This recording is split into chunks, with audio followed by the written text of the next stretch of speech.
In this video, I'm gonna talk about Kynseed. What would the world look like if every single grandma recipe proverb was true? We got that treatment a few years ago with Kentucky Route Zero, where the entirety of the Appalachian Book of Legends was given form in the shape of road directions. In this here case, it's more playful and whimsical. It's meant to give life to gnomes and fairies and dryads, and they provide a dreamy playground to explore and discover all its little subversions. The more you learn about the world, the less it makes sense, and the more you have to piece together where the method is in the madness. Some fishes can be caught more easily if you have your spouse with you. Some plants are of better quality if you stink. Some ore is better when you are clumsy. The hidden treasure you find in the ground depends on the material that your shovel is made of. The way to make pork chops is to feed a gassy apple to a pig and then pop the pig like a balloon. Or if you are not into animal cruelty, you can grow a bush whose fruiting body is pork chops.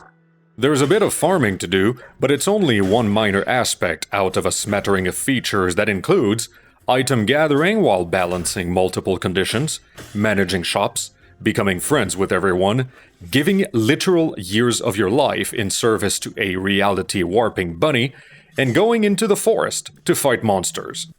Progressing the story demands that you'll have to do a bit of everything, with a little more emphasis on the combat since you actually have to pay attention to what you're doing when you're holding a sword.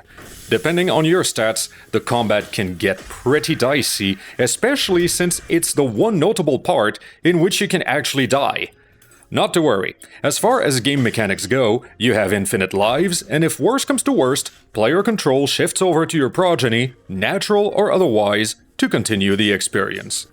In practice, a lot of the gameplay will focus on gathering an extensive inventory of items that you can either sell off to the shops for money, put together into useful dishes and cures, or give away to everyone in some attempt to make them like you. You want money to build and improve the world around you, and you want friendship to convince your new buddies to build all these new structures while you're off to gather yet more ingredients, explore yet more places, and move the story along. The story itself is dependent on an extensive progression of experience points in some fashion, and the actual runtime to get to the end can be quicker or slower depending on what you've chosen to focus on. Doing notice board quests gets you points. Having a business gets you points. Fighting in the forest gets you points. In my case, reaching the end took me 70 hours, and I can very well see somebody else cutting that time in half pretty much by accident.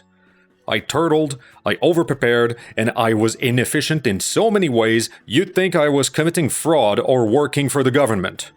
But I'm repeating myself. Because there's no time pressure, you are free to be as quick or as relaxed as you like.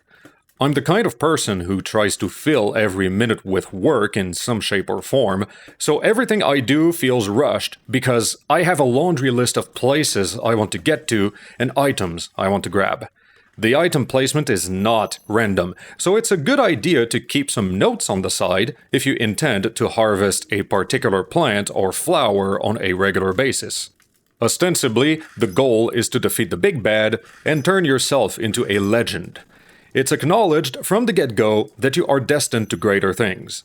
The game knows that you, the player character, as in all games of the genre, will make a profound difference on the world by doing pretty much everything and taking on every vocation. That's good. It acknowledges the reality of how things usually go. Beyond that, it's very much a sandbox. You can remodel and rearrange your estate for a price. You can install more decorations, more plots of farmland, and more fruiting bodies. You can purchase more businesses. You can gain access to more areas and gather more resources. Beyond the game's canonical ending, you don't have anything particular to work towards aside from self-imposed goals and challenges. The game has its own set of challenges. They mostly consist of running a particular mechanic all the way to the end, and they're not tied to the achievements, which are completely different. I find myself struggling to figure out what to do after the end. I don't feel a drive to make the farm all pretty. I could buy up more businesses, but just keeping one well managed and supplied for peak efficiency feels like a chore. I could get to the end of the combat forests, but I feel taxed to my limit by just putting the difficulty on medium. I beat the end guy. Peace has been restored to the land. I've made everyone happy. I've done the thing. Now I just want to lie down and take a big nap. I spent so much energy getting to the end that I don't have any left for what's after the end. Paying constant attention to the conditions for maximizing the quality of every item is a surprisingly taxing exercise that only dawns on me after I'm ready to do something else and I feel more drained than I was expecting. There are some perks in the game that give you bonus quality stars in a few places, but that's never guaranteed. And that's maybe 1 star out of a possible 5.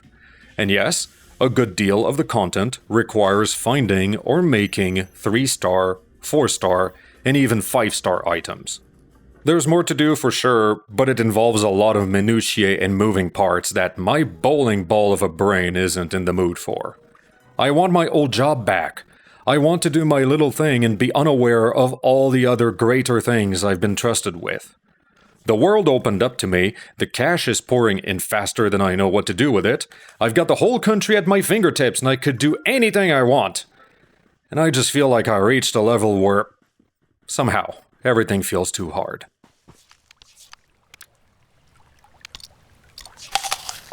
In short, this game is the Peter principle. Travailler